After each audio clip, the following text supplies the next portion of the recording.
आपला वेळ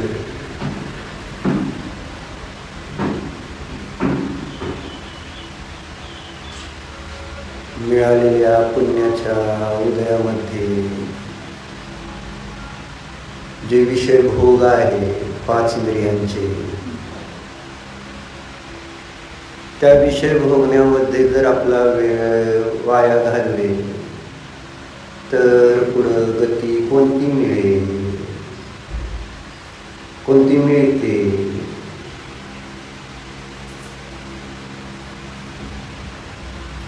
विषय भोगामध्ये आसक्त या जीवाला कोणती गती मिळणार?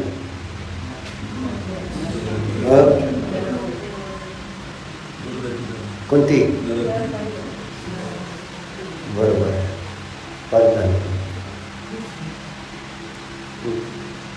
नरक गती सांगितली. धन कशासाठी मिळवत आहे सांगा आता? प्रश्न असा आहे ना, दानासाठी?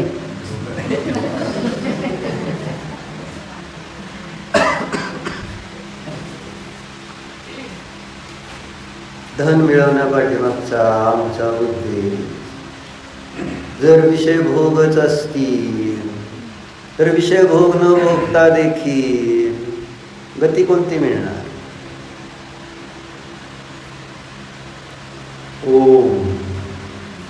काय प्रश्न कळला का नाही? काय सांग उत्तर?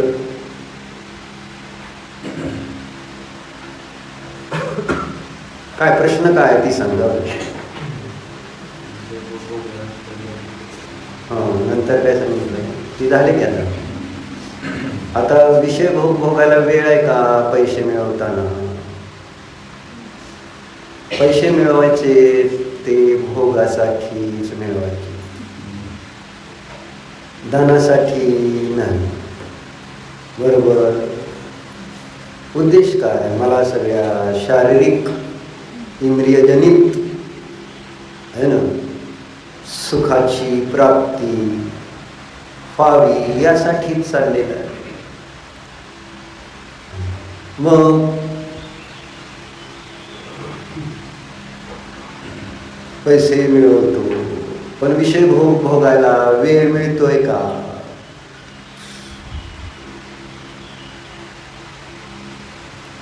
वेळ आहे का?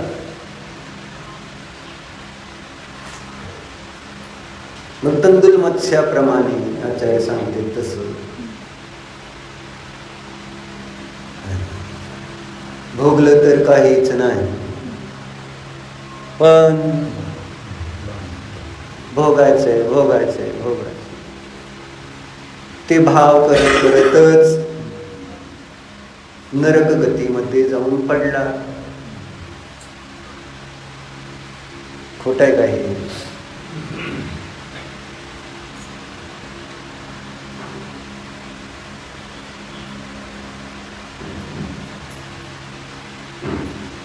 मग आपण पण तेच एवढे पैसे मिळवायचे आणि मग असे असे भोग भोगायचे, एवढे पैसे मिळवायचे असे असे भोग भोगायचे, असंच चाललंय.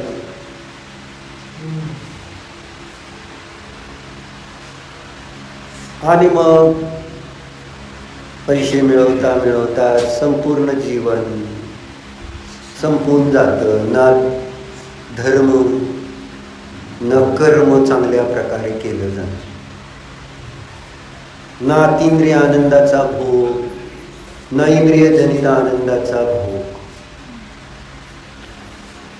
केवळ आकुलता करण्यामध्ये जीवन निघून जातं.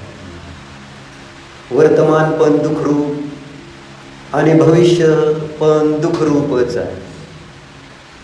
तंदुल मत्स्य नंतर आपल्याला दिसतो नरकात गेलेला, पण नरकाची सुरुवात कुठून झाली? नरकाची सुरुवात कुठून झाली होती त्याची? म्हणताना आम्ही त्याला मत्स्य म्हणतो, परंतु ऍक्च्युअली तो तर नारकीच होता. भोग भोगण्याची भावना त्याची जी तीव्र होती आणि तशा प्रकारच्या परिणामाने सहित जीवांनाच नारकी म्हटलं जातं, अन्यथा नरकगतीचा बंद झाला नसता. ज्या अर्थी नरकगतीचा बंद झाला अर्थात परिणाम नरकगती योग्य आहेत, भाव नरकगती योग्य आहेत. उलट नरकात गेलेले जीव त्यांना त्या ठिकाणी नरकगतीचा बंदच होत नाही. माहिती आहे तुम्हाला? जे नरकात असणारे जीव आहेत त्यांना नरकगतीचा बंद होतो का? अभिप्राय लक्षात घ्यायचा. कारण नरकातले जीव निघून परत नारकी होत नाहीत मरून तिथून. नरकात गेलेला जीव मरून परत नारकी होत नाही असं सांगतायत. बरोबर आहे की नाही? एक तर मनुष्य गतीमध्ये येतो, नाहीतर तिर्यंच गतीमध्ये येतो, अशी व्यवस्था आहे. म्हणजे नरकामध्ये दुःख, अतिशय दुःख, ते दुःख त्या वेदना भोगत असताना केवळ आणि केवळ एकच त्या ठिकाणी जरी मारामारी करतो, पण अंतरंगामध्ये एकच परिणाम आहे की हे मी कसलं पाप केलं त्याचं फळ भोगतोय म्हणून. आणि जेव्हा तिथली तहान भूक सहन होत नाही आहे त्यावेळेस त्याच्या मनामध्ये चिंतन काय? जेव्हा त्याचे तिळा एवढे शरीराचे तुकडे तुकडे केले जात आहेत, भावना काय? आणि तिथली थंडी, तिथली उष्णता जेव्हा तो सहन करत असताना, त्याच्या वेदना दुःख भोगत असताना विकल्प काय, विचार काय, काय काय पाप केलं मी असलं? तरी सांगत होते राहुल, काय म्हणणार, जितूबाई सांगत होते. मग काय करणार? काय त्यावेळेस आठवणार, आत्ता नाही. म्हणून आत्ता ऐकायचं, बाकी काय नाही. आत्ता तुम्हाला काय उपयोग नाही याचा, पण पुढं होईल म्हणून सांगतोय, बाकी काय नाही. आज काय नाही त्याचा फार लाभ आपल्याला, खरं तर तसं बरोबर आहे का प्रफुल्ल? या भावासाठी चर्चाच नाही आज चालली धर्माची. कारण या भावात आपल्याला धर्माची अनिवार्यता भासितच होत नाही, गरजच वाटत नाही या जन्मात. बरोबर आहे. म्हणून ही शिदोरी पुढच्या जन्माची आहे, या भावाची नव्हे. कारण जोपर्यंत भासित होणार नाही कसल्या त्या वेदनेमुळं जीवाला देव आठवत असतो, पापाचं स्मरण होत असतं, पापासंबंधीचं केलेल्या त्या पाप भावासंबंधीचा खेद होत असतो. मी असलं का केलं, काय केलं. निरंतर जन्मल्यापासून मरेपर्यंत तेच भाव, माहिती आहे, दुसरा भावच नाही.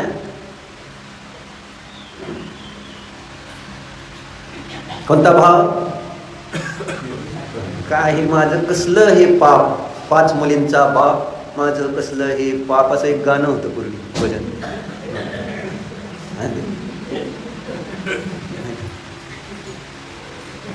कारण पूर्वी मुली 5 मग लग्न हे ते जरा टेन्शन असायचं जास्त. आता उलट झाले गोष्ट वेगळी. 3 मुलांचा बाप, माझं कसलं हे पाप. बरोबर आहे का? कळेल आता, एक एक येतील ना, कळेल. दुर्गतीचं स्मरण, मग धर्म आठवणार तुम्हाला. असं म्हणा, विचारा भारती बंधूला पाहिजे.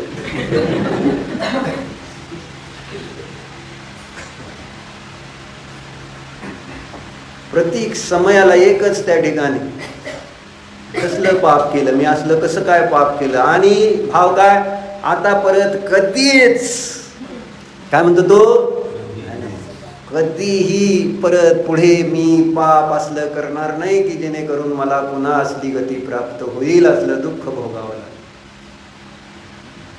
असे नरकी जीवांचे भाव असतात. त्यांचे भाव मनुष्याच्या योग्य, आणि मनुष्यांचे भाव, कोण मनुष्य आणि कोण नरके ठरवा.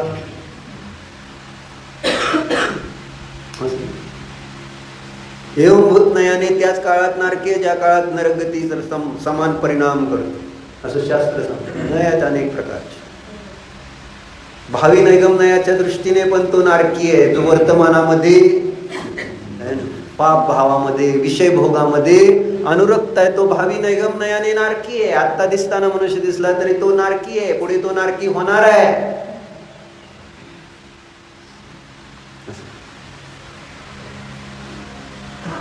असं जिनेंद्र देव सांगतात.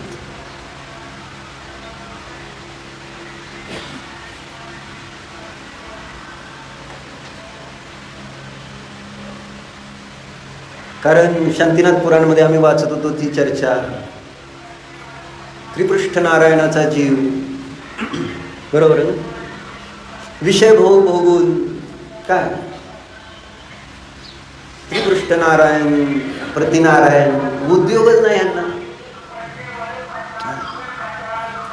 त्रिखंडाधिपती व्हायचं उद्योग आहे का काय? फक्त जिंकायचं आणि भोग भोगायचे, एवढंच त्यांना त्या जन्मामध्ये. कारण तसं बंधच बांधलेला असतो, भावच बनत नाही त्यांना. काय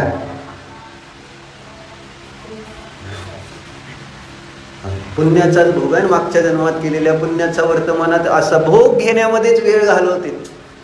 जसं आपण वर्तमानात करतोय तेच नारायण आहेत सगळे तुम्ही, आणि प्रतिनारायण, दुसरं काय नाही. तुम्हाला वाटलं आम्ही किती भारी आहे, तुम्ही राम आहे, तुम्ही लक्ष्मण आहे असं म्हटलं तर नाही, राम नाही, लक्ष्मण आहे, रावण, कृष्ण आणि जरासंध, असे ते नारायण प्रतिनारायणाचे जीव होते. ते तुम्ही नारायण, आहा, नारायण नारायण, भारी वाटतंय ना.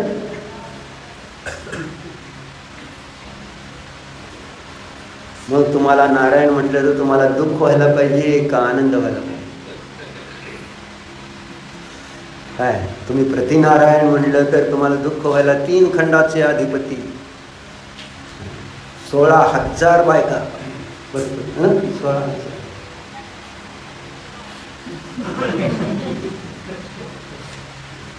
काय मस्त कोण त्रास करत नाही, काय नाही. चक्ररत्न प्राप्त झालेलं असतं, देव सेवेला असतं. आणि आहेत ना सेवेला.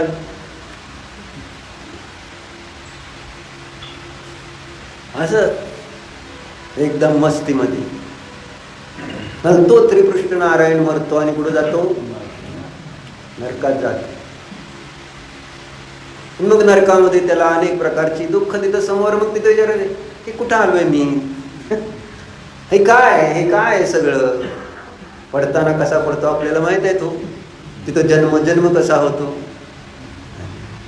तिथं जी शय्या आहे, शय्या म्हणजे काय म्हणायचं? उष्ट्रा नामक शय्या म्हटली जाते, उष्ट्रा असं आहे ना. तिथनं असा पडतो. होय का?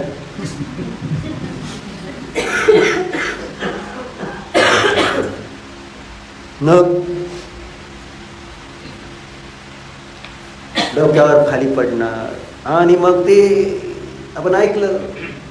काय ऐकलंय? तहा भूमी परसत दुखईस बिच्छू सहस डसे नाही. दरवाज्यात बसू नका रे असं सांगते ते. काय म्हणले? तहा भूमी परसत. आणि त्या भूमीला परसत म्हणजे स्पर्श करताना. खाली पडला, डोकं टेकलं, काय टेकलं असेल जे ते, अंग टेकलं. अंग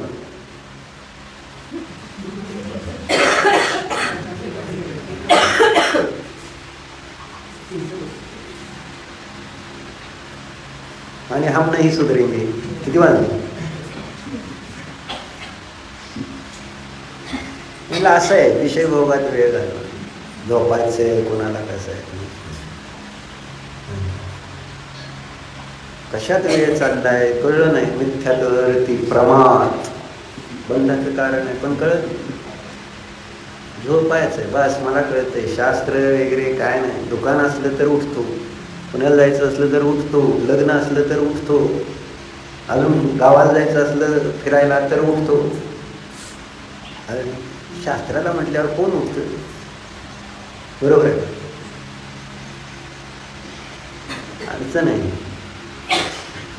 मग काय सांगते? विचारणीय गोष्टी आहेत ह्या सगळ्या. त्या भूमीला स्पर्श होतो त्या जीवाचा, आणि त्याला हजारो विंचू चावल्यानंतर जे दुःख होणार नाही त्याच्यापेक्षा कितीतरी अधिक पट्टीने त्याला दुःख होत असतं त्या नरकाच्या भूमीच्या स्पर्शात. आणि म्हणून तो उडी मारतो परत माघारी. पण उडी मारून जातो कुठं? परत वर जातोय, परत खाली त्याच भूमीला स्पर्श करणार आहे. कारण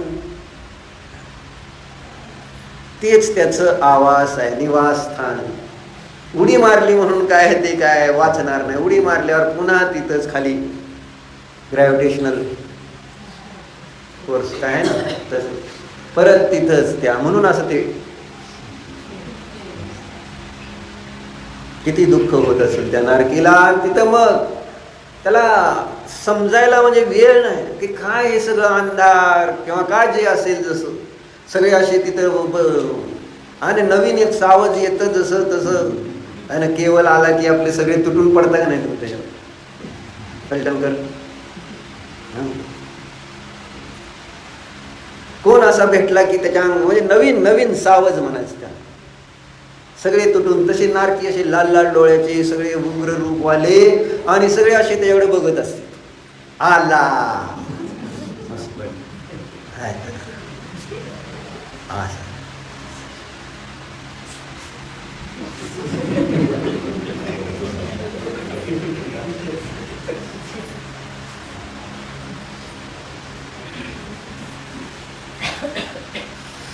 काय झालं मग?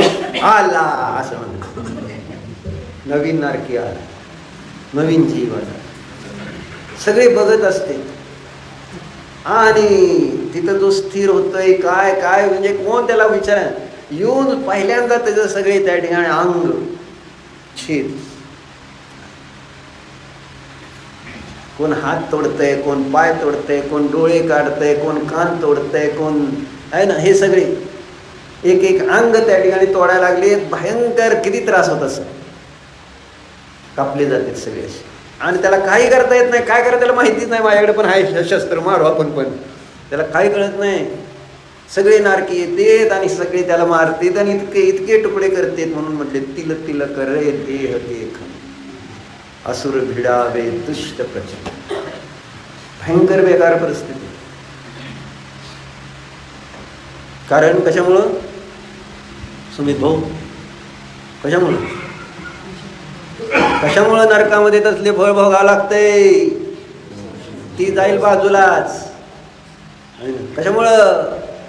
विषय भोगामध्ये आपला काळ घालवणाऱ्या जीवाला आहे ना तशा प्रकारच्या फळाला प्राप्त व्हावं लागतं. बाकी काय नाही. भोगायचं काय माझी अडचण नाही.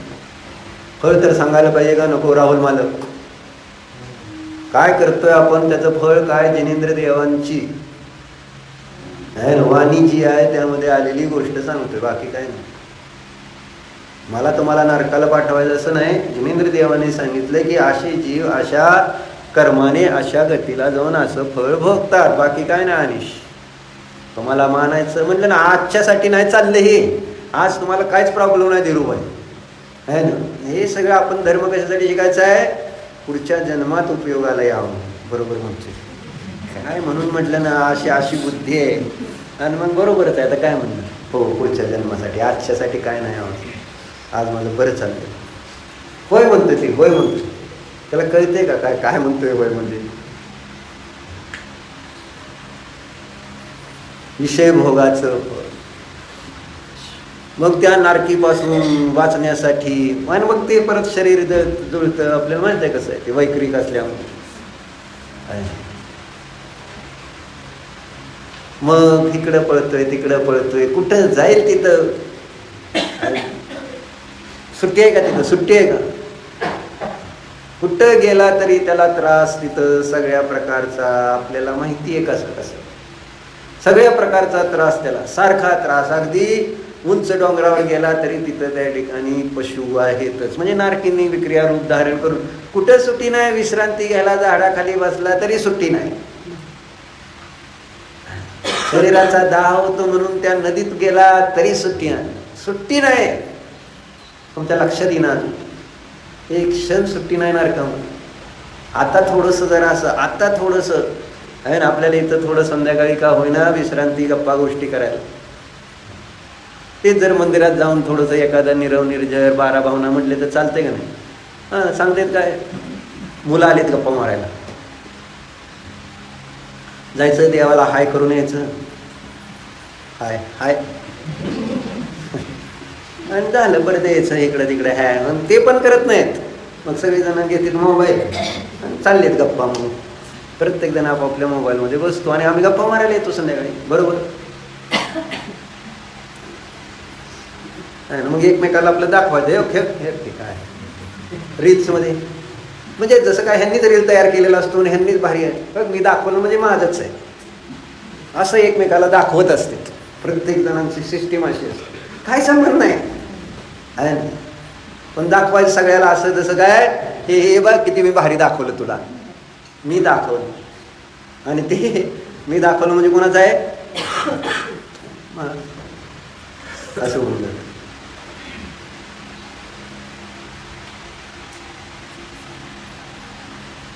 तिथे एक बाहुबलीला सुविचार लिहिलेला आहे का नाही,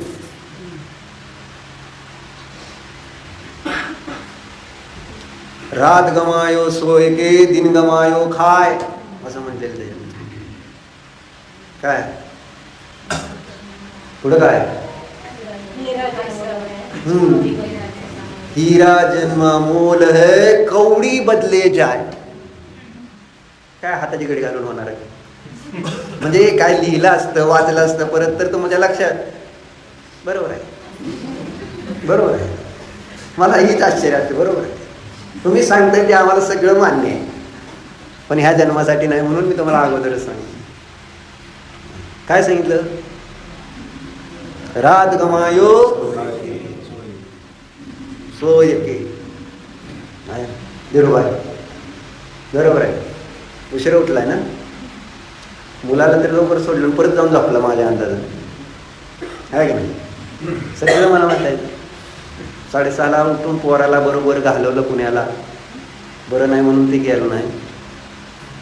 आणि परत जाऊन म्हटलं आता काय नाही, आता बायको नाही, पोरगा नाही, पोरगी नाही, कोण आहे आता, ऐक आहे ना मीच आता एकटाच. टेन्शन लेस जाऊन त्याच्यामुळं ते जरा उशीर झाला बघता. बरोबर आहे का? मला कसं कळलं? तर त्यात चर्चा ही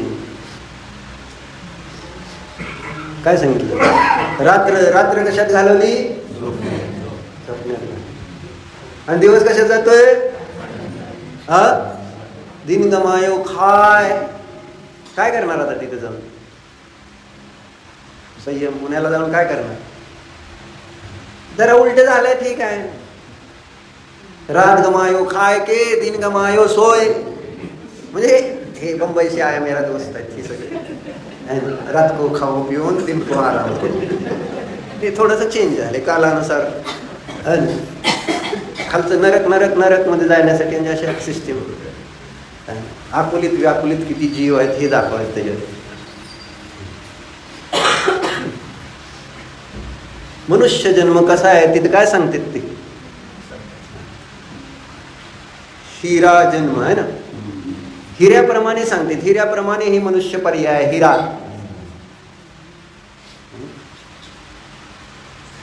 कवडी बदले जाय, हिरा आहे आणि जातोय त्याचा आहे ना. कशासाठी तो दिला गेला? कवडी म्हणजे विषय भोग.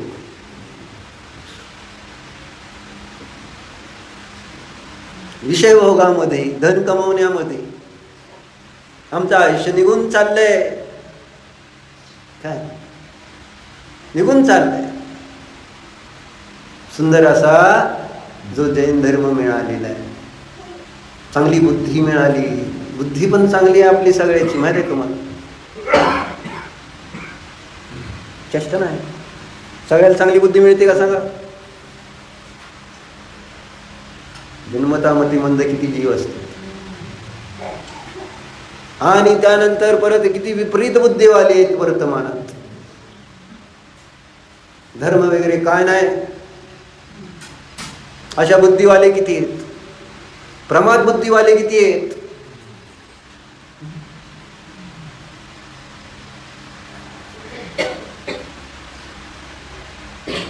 काय आपण बघा म्हणतो, छोड प्रमादी बुद्धी.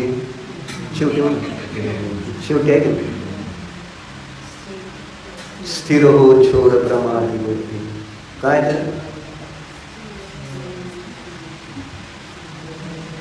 नाही असं आलं ते. प्रमाद बुद्धी नाही ना, कषाय बुद्धी, विपरीत बुद्धी, अल्पबुद्धी,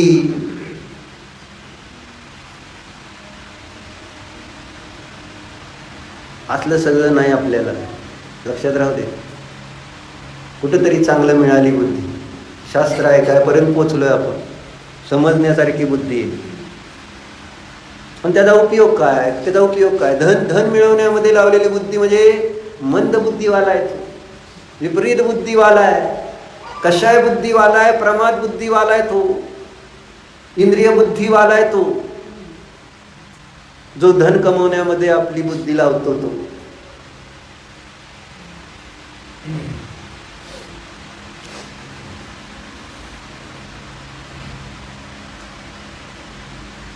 असं सांगतो.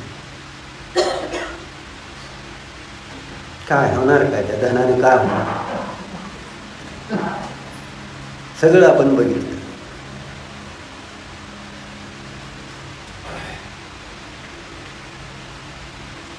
फळ दुर्गती. धनासाठी काय करावं लागतं?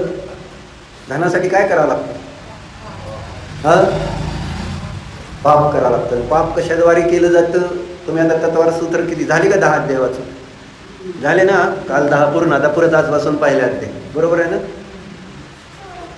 मग नरकायूचं कारण काय सांगितलंय? कुठल्या अध्यायात सांगितलंय तेवढं सांगा. वाचलं असलं नीट तर अमोलजी.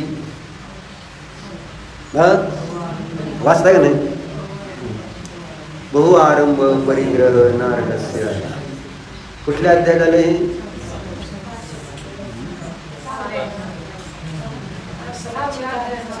हा, किती अध्यायात आहे?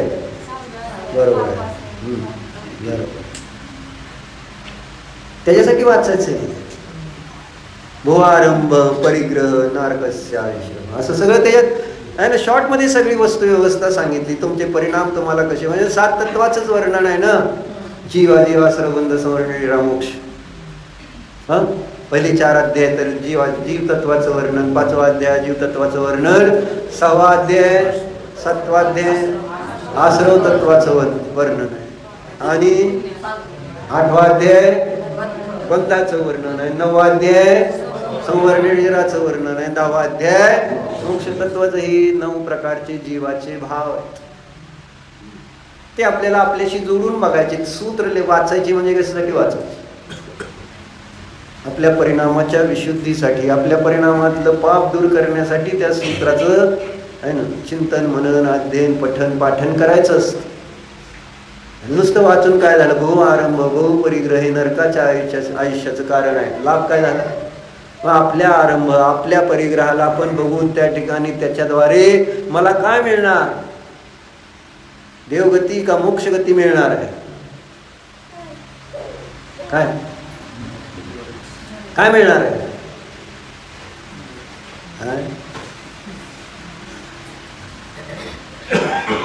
नरकाय मिळणार आहे म्हणते.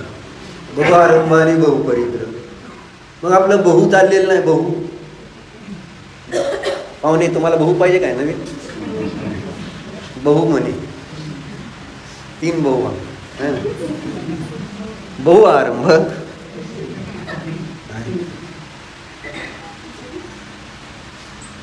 बहु आलं की आरंभ वाढतो, म्हणजे सून आल्यानंतर.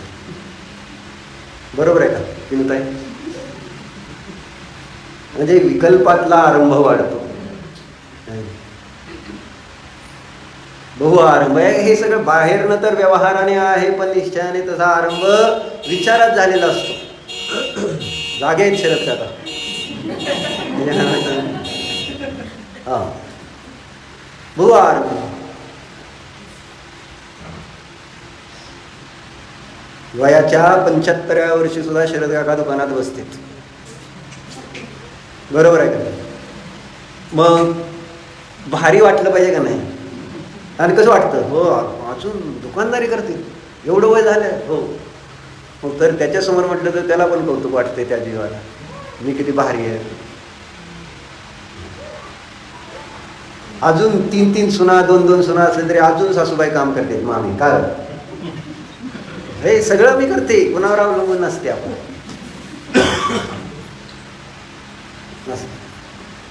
अरे कोण कशात काय मांडायला सांगतायत? काय करतो संयम लक्षात येते का तुला? नरक असतं काय समजून घेतलं पाहिजे. नरक असतं आणि ते नरक का मिळतं, आणि मग हे समजलं तर आपल्याला त्याच्यापासून वाचता येईल. कोणत्या कारणाने नरकात जातो कारणच जर माहिती नसलं तर आपण त्याच्यापासून दूर राहणार कुठून? म्हणजे विषय कशातली बुद्धी, मला ते काल वाचल्यापासून त्या नरकामध्ये तो जो त्रिपृष्ठ नारायण गेल्यानंतर तिथलं सगळं जे दुःख, तिथलं जे सगळं दुःख आहे ते दुःख त्या ठिकाणी भोगताना सगळं सांगितलं तुम्हाला कसं आहे. मग त्याचे वडील त्रिपृष्ठ नारायणचे वडील आणि मरून धर्मेंद्र झालेले असतील काय, आणि मग त्यांच्याजवळ अवधी ज्ञान असतं आणि त्यांनी जाणते अरे माझा पोरगा कुठे आहे बघू तर राहुल काय पोरगा कुठं आहे पाहुणे, अरे हे तर पहिल्या नरकात कसलं दुःख होतंय. एकदम असं वडिलांनी बघितलं आपल्या मुलाला, बरं वाटलं असेल का? पहिल्या नरकामध्ये जाऊन दुःख भोगतोय. खावा डॉमिनोज खावा, मॅकडोनाल्ड. कालच एक व्हिडिओ टाकला होता कोणीतरी, कुठं आपल्या भारतामध्ये एका शहरामध्ये, पटना वगैरे तिकडं त्या साईडचा आहे ना, त्यामध्ये त्यांनी सांगितलं रेट टाकली गेली ह्या मॅकडोनाल्ड, परत डॉमिनोज, अजून KFC आहे ना, असे 3-4 भारी कंपन्या ज्याच्यातला आता खाता तुम्ही, बरोबर आहे ना. डॉमिनोज, मॅकडोनाल्डचे पिझ्झा खाता ना, आणि त्यांनी तिथं रेट टाकले. काय दिसलं तुम्हाला माहिती? सगळं व्हेज नॉनव्हेज त्या एकाच तेलात तळलं जातं. आणि आपण म्हणायचं व्हेज पिझ्झा खाल्ला, व्हेज सॉरी.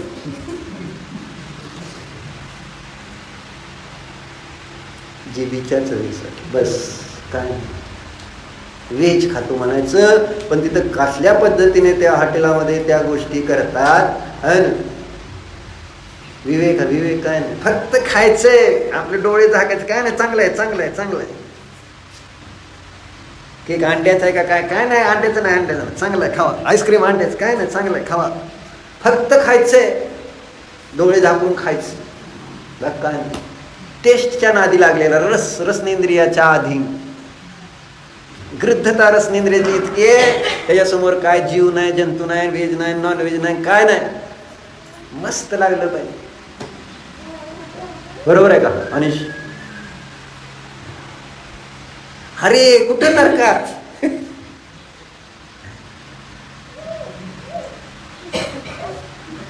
कंट्रोल आहे का? कंट्रोल सांग बरं. आजपासून बाहेर अजिबात पिझ्झा काय खाल्लं? मीच खाते, आम्हाला आधी सांगा, नाही का? बरं, मग चांगलं. सांगू शकता तुम्ही तुमच्या मुलांवर अधिकाराने का अजिबात आजपासून तसलं खायचं नाही? शांत, थंड घे, म्हणजे एक मुलांची भाषा, थंड घे, बरोबर आहे का? जास्त टेन्शन घेऊ नको. मी जाईल ना नरकात, तू जाणार आहे का? टेन्शन घेऊ नको. ही सुद्धा ही भाषा, नवीन भाषा ही आहे, बरोबर आहे. मला होईल ना, काय प्रॉब्लेम आहे तर माझं आहे ना, तुमचं तुम्ही बघा. कल्याण मस्त, काय नाही. टेस्टसाठी रसनेंद्रिय वशंगत प्रमाद. चक्रवर्ती नरकात गेलेला तुम्हाला माहिती आहे, रसनेंद्रियाच्या वशंगत. शुभम चक्रवर्ती, हे फळ खाल्लं, फळ. नमोकार मंत्रावर सुद्धा आपण पाय ठेवायला तयार आहे सुमित, बरोबर आहे. कल्याण वेळ खातो म्हणजे काय करतो? अरे तसं काय, हे ते नमोकार मंत्रावरच पाय ठेवलाय, नाही तर नरकात कशात जाणार? ते कल्याण वेळ खाल्ल्यावर स्वर्गात जातं का? नरकात कोण जातं? जे त्या ठिकाणी जिनेंद्र देवाच्या वचनाच्या विरुद्ध काम करतात ती. जिनेंद्र देवाने सांगितलं तुम्हाला कल्याणची वेळ खा म्हणून, आणि मग ते नमोकार मंत्रावर पाय दिला नाही तू, होय, खाली बघतोय, होय होय सुमित, काय नाही का असं? आम्ही या गोष्टींना नजरअंदाज करतोय. नाही, माझं तसं नाही. पण जी विषय भोगामधली आसक्ती आहे ते सगळं नमोकार मंत्राच्या विरुद्ध कार्य आहे. कारण आचार्याने सांगितलं ना, जो अरहंत भक्ती मनाने सोजन विषय कशाय न जाण. जो अरिहंत भक्ती करतो त्याला विषय कशाची आसक्ती राहू शकत नाही, असं सांगतात. कारण अरिहंत सांगतायत की तुझा आनंद तुझ्यात आहे, विषय भोगामध्ये तुझा आनंद नव्हता, नाही नसणार. ही श्रद्धा दृढ करा रे, त्याच्याशिवाय सांगून नुसतंही सुटणार नाही. आतमध्ये तुम्हाला तुमच्याबद्दल कॉन्फिडन्स आलो, अरे माझ्याजवळ आहे माझा आनंद सुख, आणि हे काय लाचार होऊन कुठल्या तरी त्या ठिकाणी जीवांना दुःख त्रास पीडित आणि मारून तसलं आनंद घेण्यात, रौद्र ध्यान करण्यात काय मजा आहे?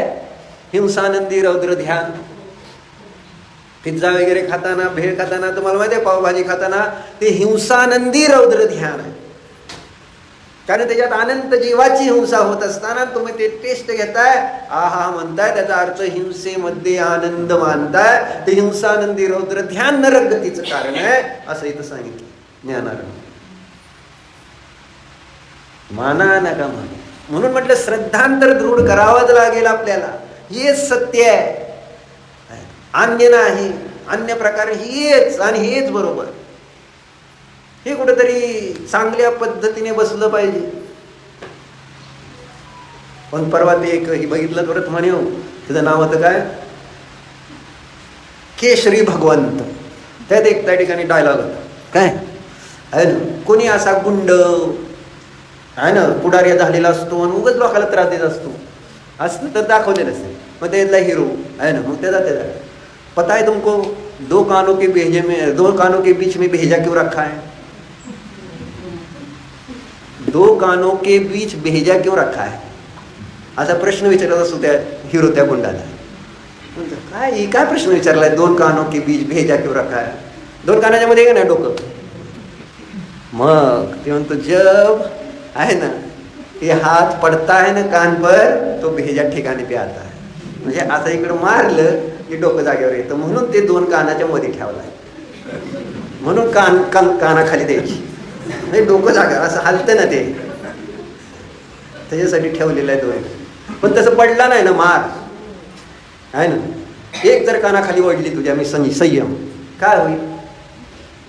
आमच्या चिकार वडल्यात आमच्या आई वडिलांनी आहे ना, आम्हाला कधीच काय वाटलं ना, आई वडील काय काका असू दे ना तर कुणी मोठे असू दे, भाऊ असू दे, चिकार कानाखाली आम्ही मार खाल्ला. तुम्ही खाता मार कुठं, त्या वाढदिवसा दिवशी, वाढदिवस तुमचा आणि भुक्या खायच्या तुम्हीच. आणि काय म्हणत त्याला, हा बड्डे बॉम्ब्स हे हो म्हणून मारते. कारण वाकवायचं आणि असं मारायचं त्याला उठता येत नाही परत, बरोबर आहे का. बड्डे बॉम्ब्स तेच काय झालं, त्यांनी लाभ काय झाला. पण एक वडिलाची जर एखाद दिवशी कानाखाली बसली असती तर पोरगा असं झालं नसतं. पुन्हा हिंमत आहे आज कानाखाली लावायची.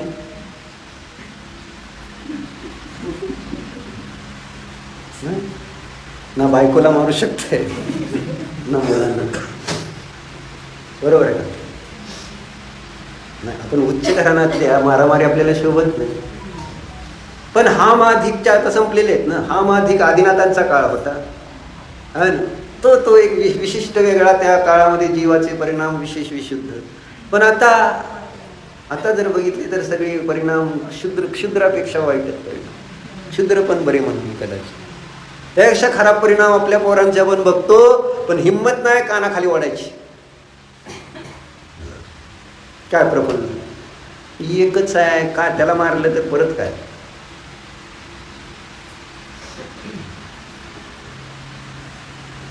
अडचण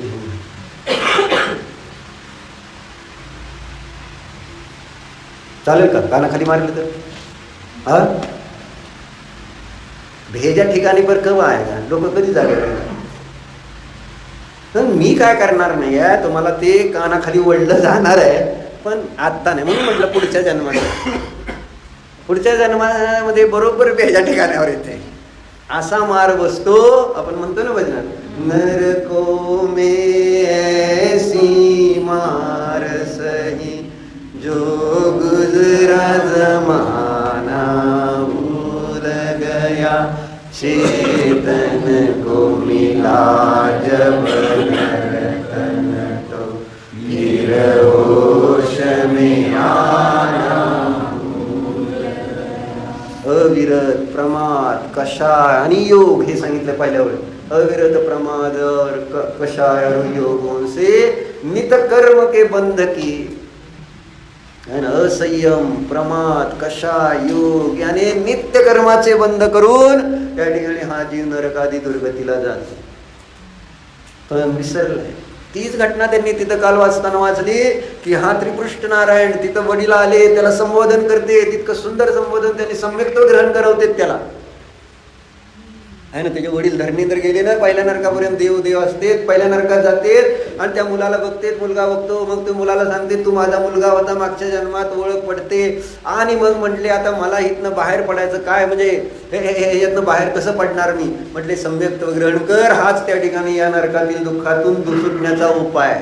त्याही वेळेस तुझं दुःख संपेल. कारण सम्यक दृष्टी म्हणजे अंतरंगामध्ये श्रद्धा ज्याची दृढ झालेली की मी जीवच आहे, हे बाकी माझं काय नाही, मी नाही, अशी अंतरंगामध्ये पक्की श्रद्धा झाली, त्याचं नाव आहे सम्यक दर्शन. आणि त्या सम्यक दर्शनाचं सुंदर विश्लेषण करून सांगते ते आहे ना. त्याचे 8 अंग कोणते आहेत, 25 दोष कोणते आहेत, तर पूर्ण विस्तार करून ते वडील त्याला समजावून सांगतात. आणि हे सगळं ऐकून त्याचं जिन धर्मावर, जिन देवावर, जिन गुरुवर, जिन वाणीवर असं सुंदर श्रद्धान बसतं. तो म्हणतो आता मी हे 7 तत्वाचं श्रद्धान करणार देव, आणि मी सम्यक तो ग्रहण केलं म्हटला. ते आत्मा परमात्म्याच्या गोष्टी समजून घेऊन म्हटलं आता मी सम्यक तो ग्रहण केलं, माझ्यावर तुमचे अनंत उपकार आहेत म्हटलं. Thank you thank you thank you. म्हणजे इंग्लिशमध्ये म्हणतो धन्यवाद धन्यवाद धन्यवाद, आया पडला त्याच्या.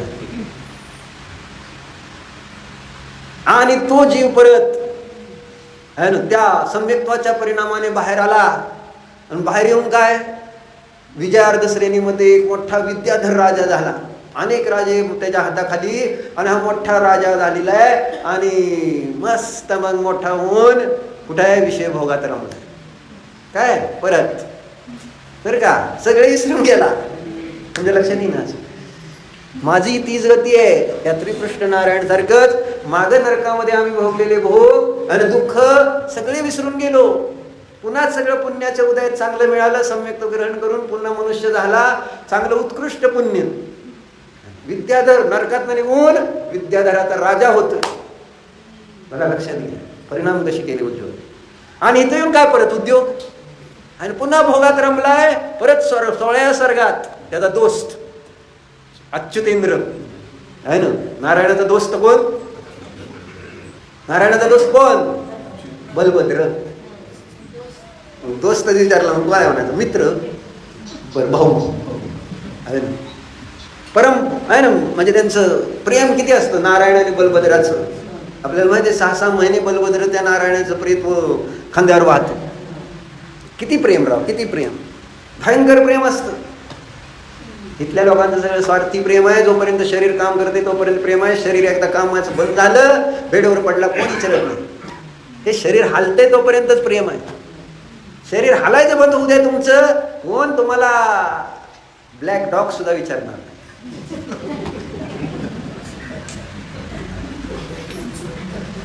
अशी परिस्थिती लक्षात येत नाही.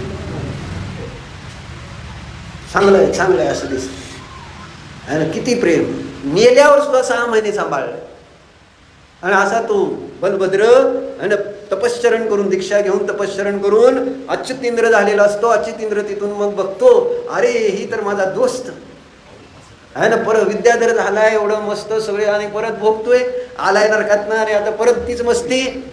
वर्ण ती आला 16व्या सर्गातनं त्याला सांगायला, अरे चाललंय काय लागा तुझं, असं विचारलं त्याने दोस्ता. अरे तू कोण, काय माझं काय, म्हणजे का माझ्या भोगामध्ये अडथळा आणता. बरोबर, आमच्या भोगामध्ये का अडथळा आणता. भोगामध्ये अडथळा आणलेलं चालते, चालते का नाही म्हणतो काय. मग तुमच्यासाठी थोडंच शास्त्र आहे. भोग बस, बाकी भोगासमोर काही सुचत नाही दुसरं. वेडा वेडा म्हणजे त्याला काहीच कळत नाही. जसं अनिश मुलीच्या प्रेमात पडलेला, बरोबर आहे का, कळतं का काय. म्हणजे तुझे मित्र असतील की अशी प्रेमात पडलेली, येडे झालेले होते का नाही.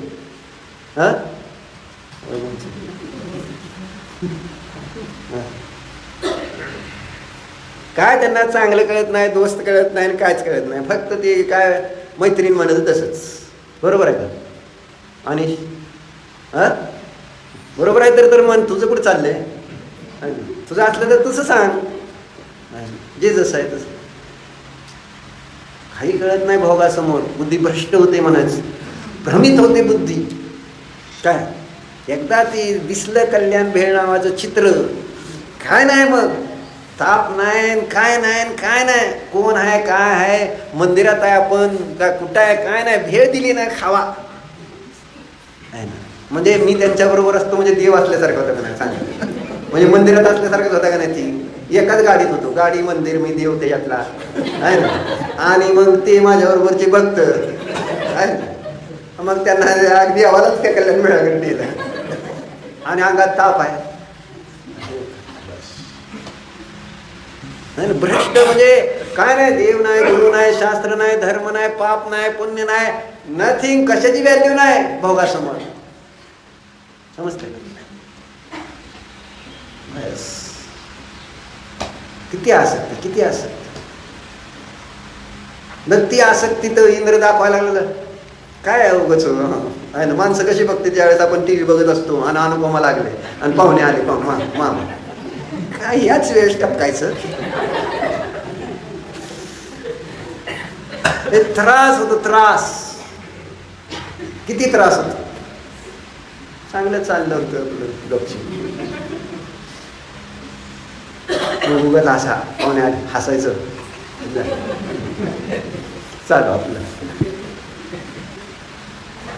भोगात अडथळा अंतराय चालत नाही. बरोबर आहे पाहुणे?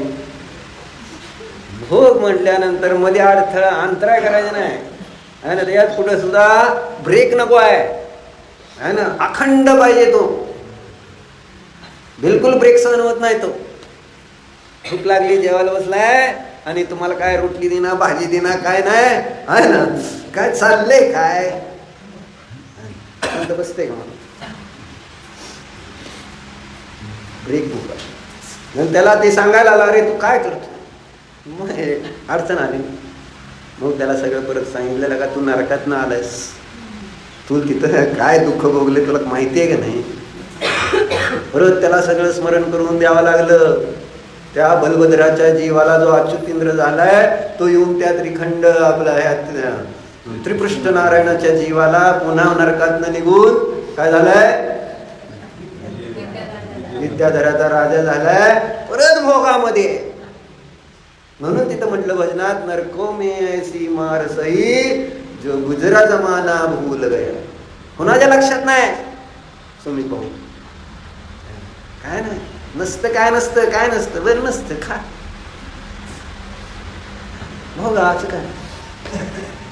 विचार करण्यासारखी गोष्ट आहे. काय करतोय मी या विषय भोगाच्या आहारी जाऊन, माझं काय काय चांगलं होणार. म्हणून दुःखातून वाचायचे तर स्वतःला ओळखा, स्वतःचं श्रद्धान दृढ करा. मी कोण आहे, माझं स्वरूप काय, याचा आज पक्का निर्णय झाला पाहिजे आपल्याला. त्याशिवाय आपलं हित नाही. ओम नमः भोग सर्व समारंभ प्रमाण इत्यादी विभागांच्या माझ्याकडून घरादेवी शास्त्र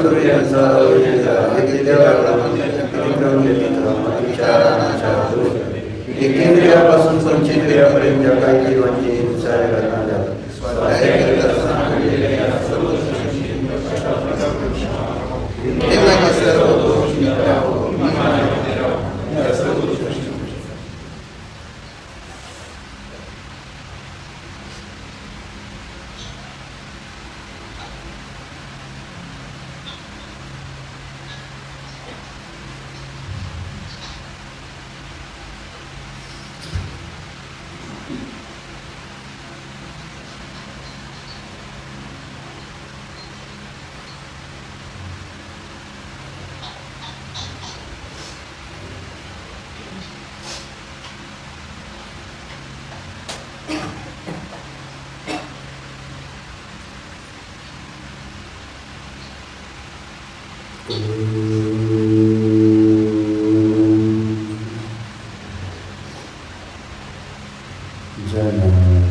आनंदाने परिपूर्ण भरलेला जीव आहे.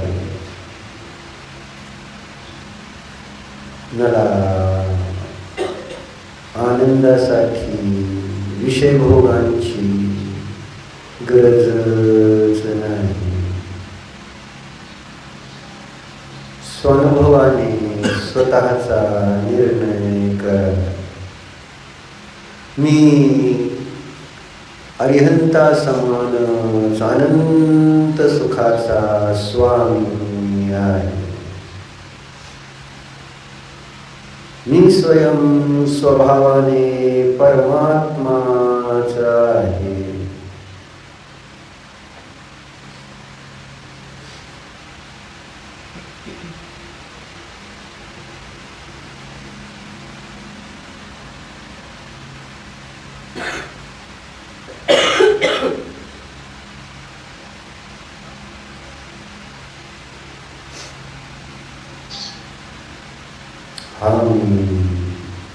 निसंग आहे.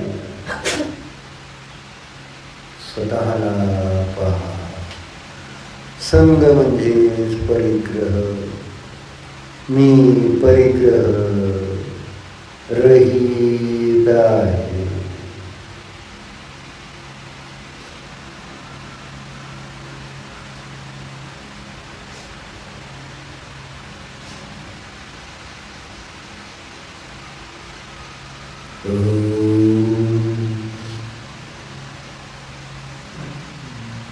So